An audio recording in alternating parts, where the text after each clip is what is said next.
síly. Ve 14 hodin a 15 minut vrtulníkovou akrobatickou skupinu Patrola a Spána. Těšit se můžete na 5 vrtulníků, které tady budou dynamickou ukázku komentovanou také španělský na vůbec celé programu na to 2013 turecké akrobatické skupiny Turkish Stars. No a tato akrobatická skupina v průběhu dnešního odpoledne skutečně vystoupí tady na Dnech NATO 2013. Opět se budete moci těšit na komentátora Vileta Savaše, který před 2 roky vás všechny potkal nejenom tím, jak samotné vystoupení bylo koncipováno, ale pochopitelně také originálním komentářem s českými frázemi. Opět uvidíme tyhle ty úžasné zdroje.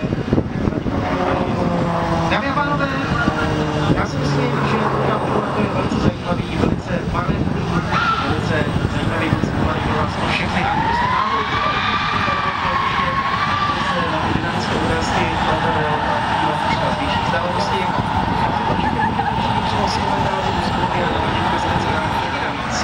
v této objednávce uslyšíte také jednu starší DVD z dílny Blade TV úplně zadarmo. Dámy a pánové, Dny NATO 2013 ukazuje skutečnost jako 2000 České republiky, krajské ředitelství policie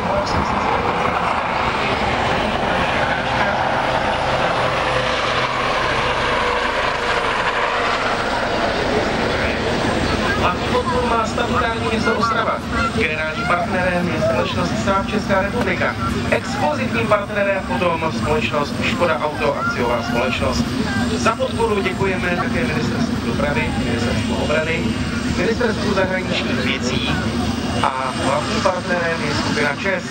Dále oficiální technickou podporu na akci má společnost s ručením omezeným Audiopro a dále společnost s ručením omezením Autoheler. Mediálním partnerem Dnů NATO 2013 je Radio Čas. Dámy a pánové, za pár okamžiků se skutečně můžeme těšit na další zajímavou ukázku vrtulníku Cobra společnosti Heliček a já za pár okamžiků předám